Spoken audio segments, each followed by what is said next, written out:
Assalomu alaykum. 6-sinf ona tili darsligimizni o'rganishda davom etamiz. Demak, bizga bugunga 1, 2, 3, 4, 5 ta mashqni bajarish topshirilgan. Chunki 5-mashqimiz uyga vazifa tarzida berilgan ekan. Birinchi mashqni bajaramiz. Hayotingizda bo'lgan biror voqea asosida qiziqarli matn yozishga harakat qiling va quyidagilarga javob bering. Bu voqea qachon sodir bo'lgan? U qanday sodir bo'lgan? Hayotiy voqeadan chiqargan xulosangiz. Ikkinchi mashqimiz berilgan yo'riqnoma asosida tarjimai holingizni yozing. Demak, quyidagilarga e'tibor beramiz. Qoidani o'rganamiz. Tarjimai hol oddiy qog'ozga yoki bosma ish qog'ozlariga yoziladi. Matni birinchi shaxs tilidan ifodalanadi. Bayon qilish hikoya uslubida bo'ladi. Ma'lumotlar ketma-ketlikda yozilishi shart. Tarjimai holingiz bilan tanishgan kishi siz haqingizda ma'lum tasavvurga ega bo'ladi. Pardadoshingiz bilan yozgan tarjimai holingizni almashtiring. Matn bilan tanishib, xatolaringiz ustida birgalikda ishlang. Keling, mana birinchi mashqni bajaramiz. Endi ikkinchi mashqimiz mana tarjimai hol. Demak, 6-sinf o'quvchisi bizning taxminimizcha 2012-yil tavallud topadi. Shu sababli biz mana shunga moslab yozishga harakat qildik.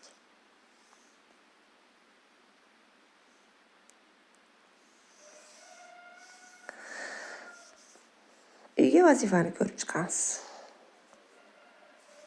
Mashhur olimlardan birining tarjimai holini topib, tanishib chiqing.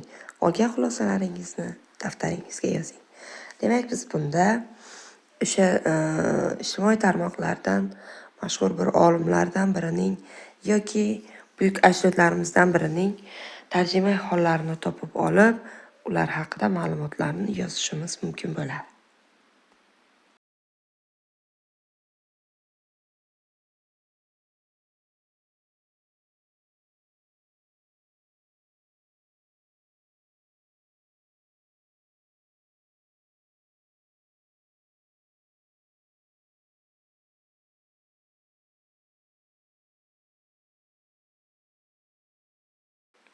Assalomu alaykum. Bugungi darsimiz 4 ta mashqqa asoslanadi. 3 ta mashqimiz sinfda bajariladi, bitta mashqimiz esa uyga bajarish uchun berilgan. Birinchi mashqimiz og'zaki bajariladi. Berilgan matnni o'qing, xat boshlarini aniqlab, matnga mos sarlavha toping. Demak, bizning nazarimizda 1, 2, 3 ta xat boshi bor. Sabab bu yerda yangi fikrlar boshlangan. Demak, Abdulla Oripovning O'zbekiston xalq yozuvchisi Abdulla Oripovning kitobga bo'lgan mehri mana shu matnda aks ettirilgan va men bolalik xotiralarim deya bu matnga sarlavha topgan bo'lar edim. Keyin ikkinchi mashqni bajaramiz. Matn muallifi haqida qanday ma'lumotlarga egasiz? Matn muallifi haqida mana shu matnda ham ma'lumotlar berilgan. Undan tashqari qo'shimcha qilamiz. O'zbekiston Respublikasi madhiyasining muallifi ham hisoblanadi. Demak, 1941-yil Qashqadaryoning Neyko'z shahrida tavallud topgan. Urush fojiasi berilgan qismni qaytib o'qing va unga munosabat bildiring. Urush fojiasi berilgan qism albatta mana shu birinchi qismda berilgan va unga munosabatimiz albatta yomon bo'ladi. Sababi butun dunyoda biz tinchlikni xohlaymiz. Urushni hech qachon xohlamaymiz va xohlaymizki, butun yer yuzida tinchlik hukm sursin. Bugungi kunda bo'layotgan urushlar ham barham topsa, juda ham yaxshi bo'lar edi. Shoirning ermagi Nima uchun kitob bo'lganini izohlang. Bu fikr sizning hayotingizga qay darajada mos? Shoirning Ermagi kitob bo'lgani sababi ular o'sha kitob mavjud bo'lgan muhitda katta bo'lishgan edi. Shoirning oilaviy muhiti haqida sizda qanday tasavvur paydo bo'ldi? Ular ziyoli oila bo'lganligi sababli akalari turli institutlarda o'qir edilar. Albatta, ularning oilaviy muhiti menga juda ham yoqdi.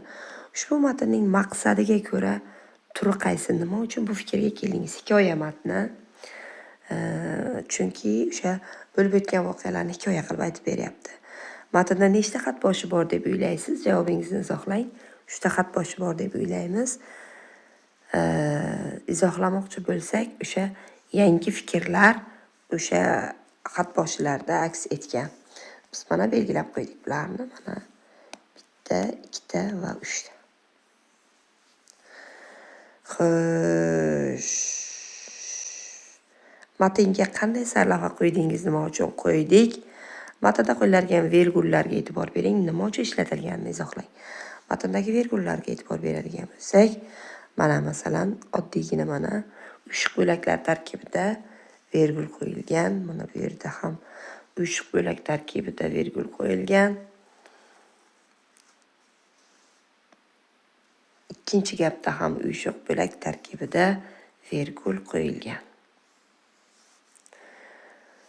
3-chi mashqimizni bajaramiz. Matn tarkibidagi atoqli otlarni ko'chirib yozing. Mana matn tarkibidagi atoqli otlar 3-chi mashqimizda ko'chirib oldik. 3-chi mashqimizning 2 ta sharti bor ekan. Tarjimai hol matnidagi xatolarni aniqlang va ularni to'g'rilab matnni ko'chiring. Tarjimai holdagi mana xatolarni aniqladik. Xo'sh.